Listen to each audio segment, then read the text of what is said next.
Hello, everyone, and welcome to the fifth and final webinar in our series on building a higher education brand that connects. Today, we're going to be talking about brand personality, but let's begin with a few intros. I am Voltaire. I am the EVP for Creative and Web at Carnegie. I am based in Chicago, and I've been at Carnegie for roughly 5 years. Before coming to Carnegie, I was the CEO and the co-founder of M. Stoner, a web agency that served colleges and universities across the country and around the world. We did probably a good 250 websites before we joined the Carnegie family.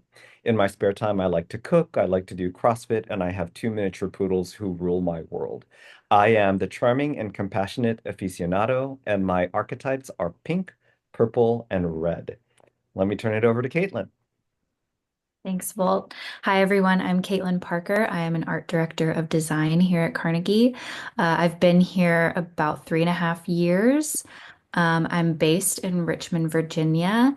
And a little about me, in my spare time, I love to see all live music that I can. My husband and I basically collect it, and so much so that we developed a little social media platform where we list all of the live shows happening in Richmond, and we have accumulated a lot of followers, and it's been a really fun project.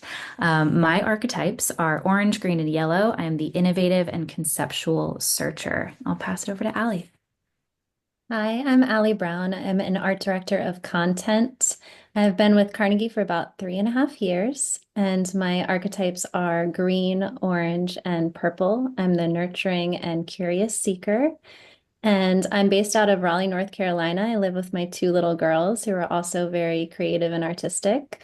So we spend our time like making little comic books and writing little stories together. Very cool. Awesome. Thank you, Ali and Caitlin, for joining me today. All right, we have a packed agenda, a lot to cover in the next half hour, and it includes defining brand expression, the three pitfalls in the creative process, expression through content, finding your voice, expression through design, crafting look and feel. We're going to take a look at brand expression in practice through the lens of two different case studies, Granger College of Engineering, Kettering University, and then we'll end with final observations. Now, I am hoping and assuming that anyone who is watching this webinar has already watched Tyler's webinar on brand personality science, Jared's webinar on the role of research, Dave Vigiano's webinar on brand strategy, and Joe's brilliant webinar on brand activation, in which he uses Back to the Future as a framing analogy for brand activation work. We're not going to spend much time dwelling on personality science or research or strategy or activation today. Today, we're talking about brand expression. So, our goal is to help you understand how psychographics and personality science transform your approach to creative work. And let's begin with defining brand expression. So, as I said, this is the fifth in a series of webinars that have built one on top of the other. So we started with Tyler's explanation of personality science, what it is and why it works. Then moved into the role of research and data-driven decision making based on personality science, the role of research in informing strategy, which is the bridge to David Vigiano's webinar, and then brand activation, which is basically how you mobilize internal stakeholders to not only understand, but embrace and channel the brand. Today is about the expression of brand personality, which is all the creative that flows out of your brand strategy. Now, when we talk about creative, there are typically three pitfalls in approaching creative for higher ed. The first pitfall is when institutions aim solely for beautiful. And I love beautiful, don't get me wrong. Beautiful is a wonderful thing. I wouldn't be in creative if I didn't love the concept of beautiful. But the fact of the matter is that beautiful isn't enough.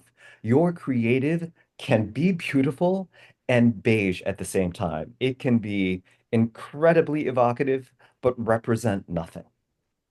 The second pitfall that a lot of institutions will fall into is this desire to be all things to all people. And the fact of the matter is that brand strategy is as much about what you don't say and about who you don't try to reach as it is about what you say and who you try to appeal to. People who wants their institution to be everything to all people will inevitably disappoint all of their audiences. And I would say the third pitfall that institutions fall into is this idea of striving to be different. So a lot of times clients will say, well, I want our campaign to be as edgy as Nike, or I want our web experience to be like the Amazon shopping cart. And the fact of the matter is that we are not selling gym shoes. We are not delivering a singular point of purchase digitally where we're asking, would you like a pack of gum with that? When we're talking about institutions, we're talking about complex decision makings, highly emotional decision making. And in that sort of context, striving to be different is not what institutions should be doing. Institutions should be striving to be distinct. That is the wiser goal. So let's talk about the fact that personality science drives the right creative. Now, just as a quick reminder, Carnegie's archetype system has 9 colors in the archetype, the personality spectrum, the innovative, the yellow innovator, the green explorer, the orange creator, the maroon competitor, the silver rebel, the purple provider, the pink entertainer, the red entertainer, the pink sophisticate, the blue achiever, and then the final color in our spectrum is beige, which is the absence of personality. Now, if you've watched the last 4 webinars, you're familiar with this, but just in case, wanted to give you a brief refresher as we dive into brand expression through content and design. So, Ali, take it away. Sure. So I wanted to talk a little bit about how we go from this strategy to building an authentic story for our clients. So we can move on to the next slide here about brand strategy. So every institution has its own unique personality and its own strengths and differentiators that set it apart. And whether yours has the traits of a blue achiever or an orange creator or a purple provider, these archetypes give us a blueprint for what types of stories to tell your audience and also how to tell them. So as writers, we like to think of an institution almost like its own character in a novel. It's this fully fleshed out person that has its own motivations and values and ways of speaking. And the archetypes help us to define who that character is. And once we understand who it is, we can use that information to make sure that its voice is really authentic and consistent. Because the more authentic and consistent your messaging is, the easier it is for your audience to know who you are and to connect with you on a personal level. So, as far as which stories to tell, if your institution is the Green Explorer, you may be sharing stories about hands-on experiences or study abroad opportunities, or you may want to talk about the curiosity of your students. And if your brand is the Yellow Innovator, you may want to share stories about your cutting edge facilities, or maybe you would share a profile about a student who's earned a patent, or you might talk about how your approach to internships is ahead of the curve. But while these stories will change from piece to piece, depending on what your goal is or what the audience is, the archetypes can give you a really useful guide for the general direction of your storytelling.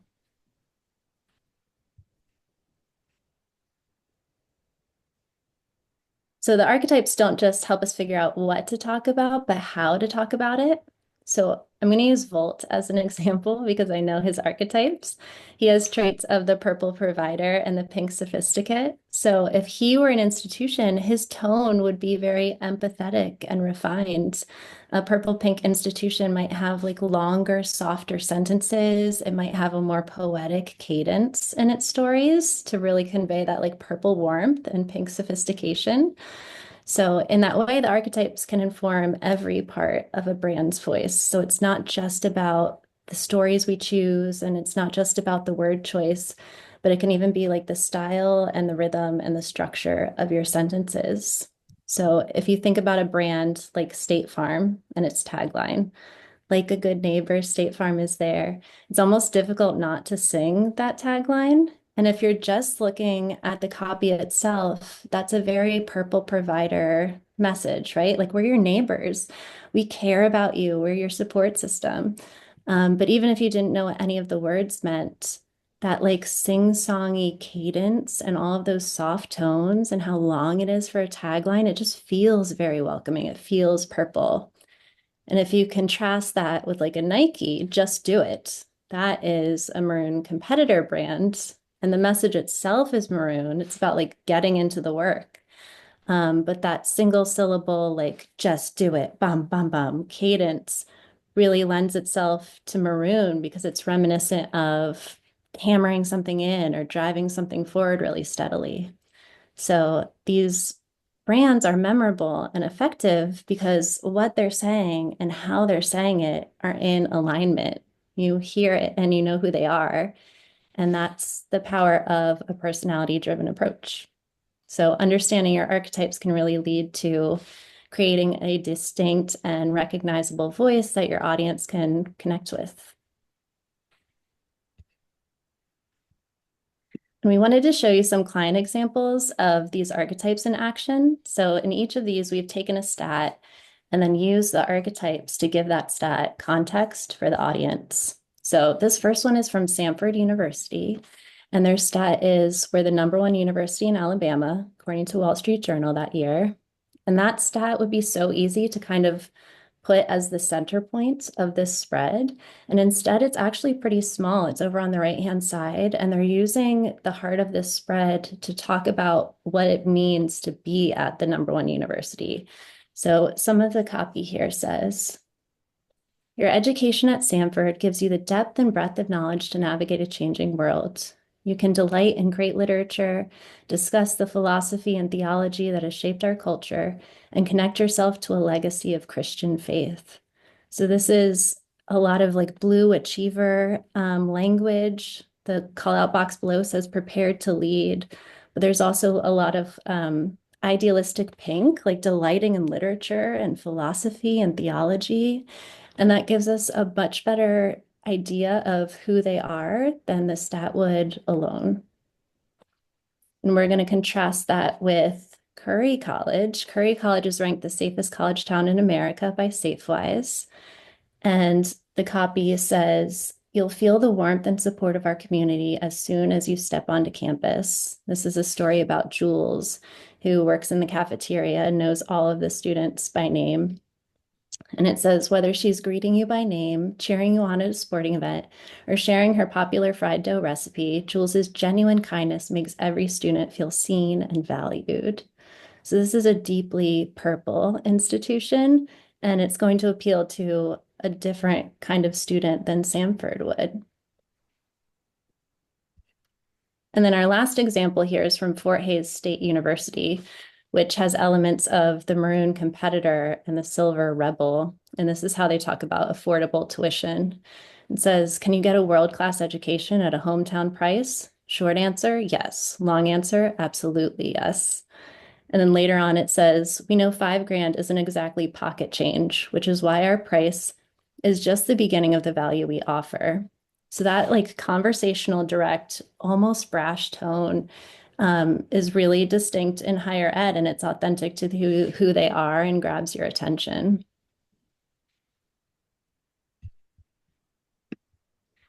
And these storytelling examples work because they're authentic to each institution's personality. So leaning into what's real and distinct about you and your institution helps it feel real and relatable to your audience. And research is really key to ensuring that that voice is authentic and that it's tailored to the right people.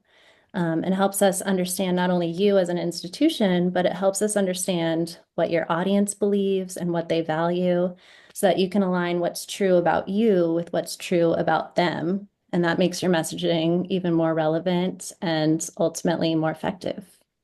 So I'm sure in those other examples, you could see how design and photography work together with that copy to tell the story. But I'm going to pass it over to Caitlin, our art director of design, so she can share all of her insights. Awesome. Thanks, Allie. Yeah, so let's take a look at expression through design and talk about what goes into crafting the look and feel of a brand based on its personality. So, brand personality and archetypes directly inform a visual identity system. It's not just decoration, it's communication. Visuals evoke feeling and influence perception. So, as we know, brand personality or archetypes describe the set of human traits or emotional qualities a brand is known for, like being approachable, that's more purple, being competitive, kind of a maroon, refined, pink, like Volt, or rebellious. We have an example of Harley Davidson here for to show this like rebellious. That's our silver archetype. Just kind of like bunk the trend, challenge the norm. We've got a sample of Chanel, very refined, a sample of Nike, known for like encouraging that competitive spirit, and Airbnb wanting to offer this approachable, friendly environment. And these are just really succinct and impactful ways to express each of those traits. So a brand's archetypes directly inform the brand's visual identity system, which includes elements like color palette, typography, imagery, patterns, textures, layout, etc. So a creative, innovative brand might use unexpected color combinations, asymmetrical layouts, custom typography, things like that to signal originality and forward thinking. A bold, confident brand, conversely, might lean into some strong contrast, sharp lines, and assertive typefaces, maybe like in all caps like this, to command attention and convey authority. So let's break that down even further and talk about the visual vocabulary of archetypes. So there are countless ways that visual elements can express personality. We're just going to look high level at a few quick examples. This is an example of color. This is a sophisticated palette using kind of muted tones. And then we have a playful palette, and we just can see right off the bat how different those make us feel. Next, we have typography. So typography can feel innovative just by doing something kind of unexpected or having characteristics or traits that feel unexpected, like this first example here. The middle example is a traditional typeface. We've all seen this before. It's a serif, kind of a classic type structure, feels more like traditional. And then our third, we have just an example of something that might feel kind of nurturing. It has this script quality, feels a little nostalgic and familiar, can feel kind of nurturing. It also depends on the context that the type is applied to, which you can see in these examples as well. But those are some examples of typography. Next, we have photography. Photography can express an indescribable range, really, but it can go from bold and energetic here to calm and empathetic and everywhere in between. Then we have graphic elements. These are just, again, graphic elements can run the gamut, and these are just some examples of how specifically some hand-drawn elements and some brushstrokes can express different feelings. On one side, we have this whimsical feel of these little colorful and little whimsical elements that kind of match the texture of the hair, and then we compare that to this other example of this gritty brushstroke that adds some intensity paired with that black and white contrast just really like amps up that intensity. Then we can even use layout and composition to express personality. On one side, we've got a really dynamic layout that has some organic movement and type that doesn't necessarily flow left to right, that you can kind of be playful with and experiment with, or and it can evoke this sense of curiosity or again whimsy. And you compare that to the other side where you've got this really structured layout that can make you feel like this institution has your back. You can trust them. They have all of their ducks in a row. And those are just different ways we can evoke emotion just simply with layout. All right, let's look at some design systems in action and see what happens when we put all these elements together to express archetypes in some of our campaign work. So here's an example of Bryant University. They are confident, motivated, and experiential. That's kind of what we're getting at with this bold typography paired with kind of a sophisticated, more traditional typeface. We're using photography that has sort of a gravitas and a boldness, and there's variations of contrast throughout the campaign from really stark black and white, but there's always a bit of contrast and that kind of amps up some boldness as well. Then we've got this welcoming, curious, and innovative campaign. This is the University of Portland. We're just having a little bit more fun here. They are a purple archetype, which means they're very friendly and welcoming, but they have a little bit of energy in their purple. As Ali mentioned earlier, every institution has a bit of a different tone to every color, every archetype that they possess. So this is an example of how purple can feel a little bit more fun because it's inviting. You're inviting people in. So it also feels curious and innovative with some play with the typography here as well.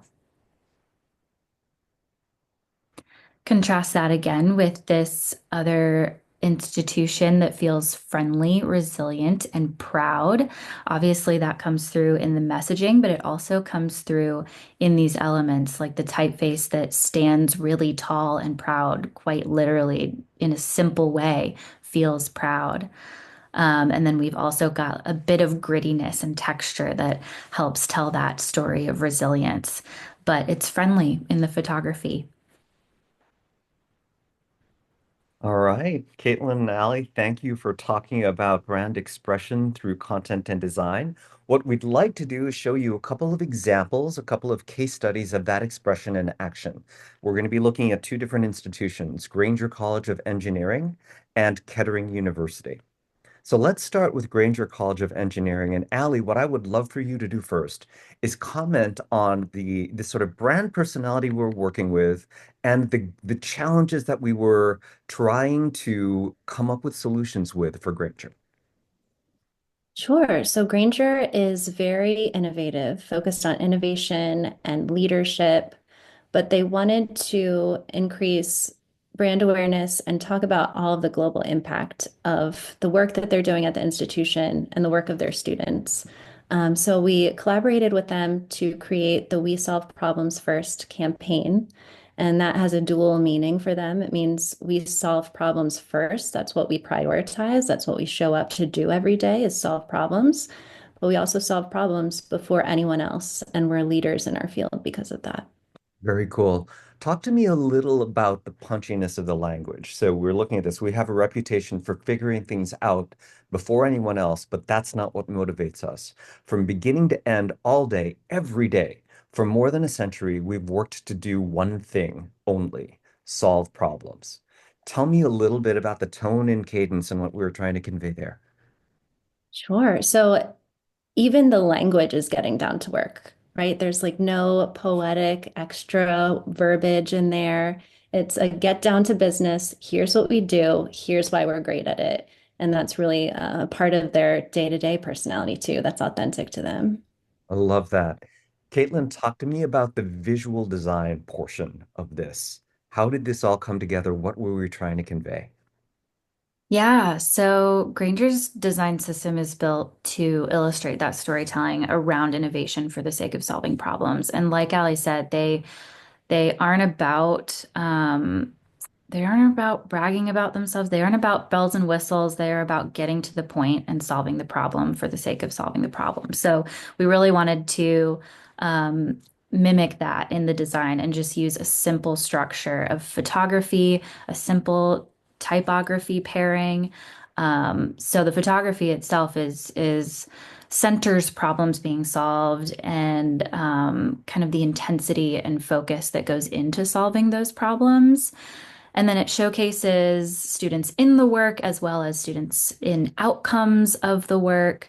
but very simply. And then we kind of added like a high contrast filter on the photography as well to show, to just kind of give it an extra oomph of impact. So we're not literally bragging, so the school doesn't have to feel like they're bragging, but we're giving them a little boost and showing, like giving a little impact just visually. Yeah, love that. Talk to me about the colors. How did the colors work? Yeah. So we used a lot, like a very muted power or color palette. So kind of leaning into that like refined color palette through photography. So there's just a lot of negative space. There's a lot of black throughout, or also black or negative space, or their blue, that kind of grounds all of the portraiture. Love it. All right. Let's take a look at a couple of other examples within the Granger campaign. So here's the campaign in action. Big data helping small farms is not unlikely. It's done. Feeding 8 billion with AI is not unimaginable. It's happening. Solving world hunger with engineering is not impossible. It's realistic. So you get that sense of getting down to work, like Ali was saying, in that very dramatic presentation, the high contrast, very vivid photography that conveys the sense of progress and the idea that Granger is not just about research for research's sake, but research in service to making a better world. So this campaign worked out so well that we were tapped by Granger to bring it beyond just the marketing sort of expression, but into everyday life. So you see the students walking around Granger now with these t-shirts saying "We solve problems first." Even their IDs and their lanyards bear the campaign now. We did a 30-second video for them that we are really, really proud of. We're not going to we are not going to make you suffer through a Zoom delivered video, but please click on this and watch it at your leisure. And though we say this to all of our clients, awards are not the point. It's great if we win awards, but the point is results. So at the end of the day, as Ali was saying, Granger was not looking for more students. They were not trying to increase their apps. They have plenty. What they were trying to do is increase market perception of them and build their sort of brand equity.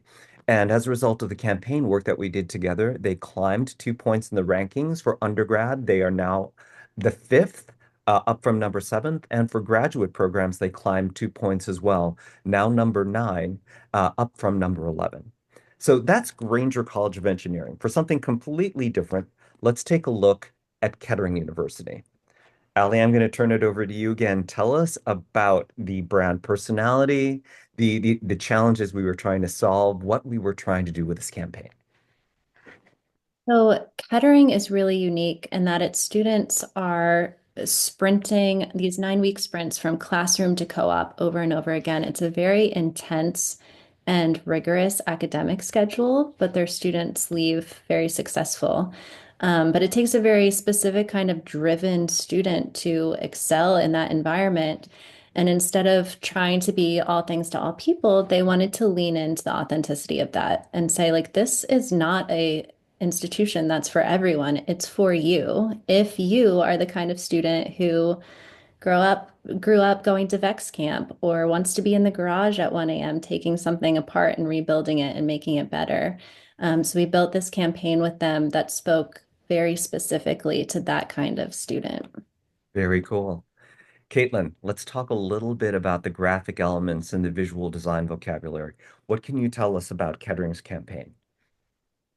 Yeah, so it's interesting if you compare to Granger, where Granger was a little quieter about who they were and their story. Kettering was not afraid to really tell everything about themselves and what you need to have, what it takes to be a part of their institution. So that comes through in the design as well, in that we have a lot of layered elements happening. We have a lot of movement, we have energy, we have things that say, this is who we are. And like for example, there's this blueprint texture in the background. There is a grid directly taken from some graph paper and then some other elements derived from those shapes. We've got little technical elements. We've got a lot of varying sizes of typography and a lot of different ways they can play together. So it just kind of shows the energy and tenacity that you need to have to go into this environment. Yeah. Say a little bit more about the photography as well. Yeah, sure. So it's also very active photography paired with very kind of serious, motivated portraiture. So it just kind of takes you through both sides of what it takes to go to be a part of Kettering. You need this energy to be actively working and persistently working. You also need a specific attitude. So we're trying to bring that through in the photography as well. Love it. All right, here's another layout or another couple of layouts. I think that one of the things that is really interesting when you contrast Kettering from Granger is that Granger was talking about the difference that they as a community were making, and it was about them solving problems together. But with Granger, it's very different, isn't it, Ali? It focuses on the individual with Granger, and the calls to action are very much you do this, demand more from your education, or here, break it until it works. Ali, tell me a little bit more about why break it until it works for Kettering. This phrase is so distinctly Kettering to me because it's who they are. Like we are going to show up and we're going to take it apart and do it again and again until it works. And there is collaboration happening, but that like drive is very inherent to every individual going to Kettering. And I feel like this header really speaks to that. Yeah, yeah. And then you can see the design in action again, victory after victory again, focusing on the individual doing what they love to do, doing what they were made to do. One last question for you on this, Caitlin, color. I mean, when we were looking at Granger, we were looking at very stark contrasts of black, red, or black, orange, navy blue. Here we're talking hypersaturated, almost primary color shades. So talk to me a little bit about how color works in this campaign. Yeah, so color was very intentionally made to feel innovative in this campaign. It can like really belong in these innovative settings, whereas Granger, it was really important to them to again strip away the bells and whistles, be very direct and minimal. Kettering was okay with almost celebrating that innovation, and so the color gets to be a little more playful. Yeah, very cool. And then here's one last example of the work that we did with Kettering, which is basically their website and bringing all of that dynamism, that interactivity, those graphic elements that both convey a sense of fit, but also a sense of layering. So there's a visual logic to it where it all snaps together really, really well. But there's also this multi-layered, multi-dimensional approach to the visuals that I really, really love. So let's talk about, oh, yeah, there's also a video. Again, we're not going to play this for you on Zoom. So watch it at your leisure. Follow the link, please. And then when we talk about results, we're really, really gratified by everything that we've been able to accomplish together. Again, awards are not the goal, but we won a lot. And then as far as the results, we've seen increases across the board in applications, acceptances, and deposits. And in this cycle alone, Kettering is already ahead 70% today in year-over-year deposits for the next term. So let's finish up this webinar with the punchline. And the punchline is this. Granger and Kettering actually share the exact same DNA. It's just that expression of the DNA is very distinct and very authentic to each institution. And I'd like Ali and Caitlin to comment on this because I think a lot of times clients are like, well, we need something totally different. We need something totally bold. And Ali, how does personality science manage to get us there? How do we use personality science to do that? Well, I think there's lots of different ways to be innovative, right? There's lots of different ways to be a leader. So they can share the same DNA, but the expressions of that DNA are going to be very different based on the client. So we're using the research, we're using really in-depth collaboration with the client to figure out who they really are and what they care about. And it leads to a campaign that's really distinct to them for that reason. Like we would never be able to take that Kettering campaign and use it on any other university. It's so distinctly them. Same thing with Granger. They'd never be able to switch. They're different characters with different voices. And part of what we do is really dive into the details so we can figure out what that voice is. I love that. Caitlin. Yeah, I mean, just to build off of that, I think when approaching these two very similar in certain ways in their DNA, but very distinct clients, we just had to keep those things in mind in terms of going back to the beginning and what Ali was talking about in terms of tone. So even if they have the same DNA, what is the tone behind that DNA? How do they, if they share an archetype, how do those archetypes differ? Um, for example, in Granger, we have the same intense kind of motivation as we have in Kettering, but Granger wants to focus on the results of that. And Kettering is okay with focusing on the process and why they do that and how what it takes to do that. Um, so yeah, it really comes down to just being able to identify what feels authentic to each. Yeah, I love that. One of my favorite anecdotes came from our vice president for creative, Michael Geertsma, who said to me, "Yeah, you know, Volt, when we were working with Kettering on their video, we showed them what we did for Granger, and they looked at it and they said, 'Oh, that could never be us.'" And I thought to myself, "Absolutely, absolutely, that's the point. And when we do our jobs right, that's where we land." Is a story that only your institution can own. Y'all, half hour flew. I think we actually blew through our time limit, but this was so much fun to put together for you. We've got our emails on this slide. Feel free to hit us up with follow-up questions. If you want to start a conversation of any sort about creative, we would love to hear from you. Thank you for attending our webinar series and have a wonderful rest of your day. Take care. Bye-bye.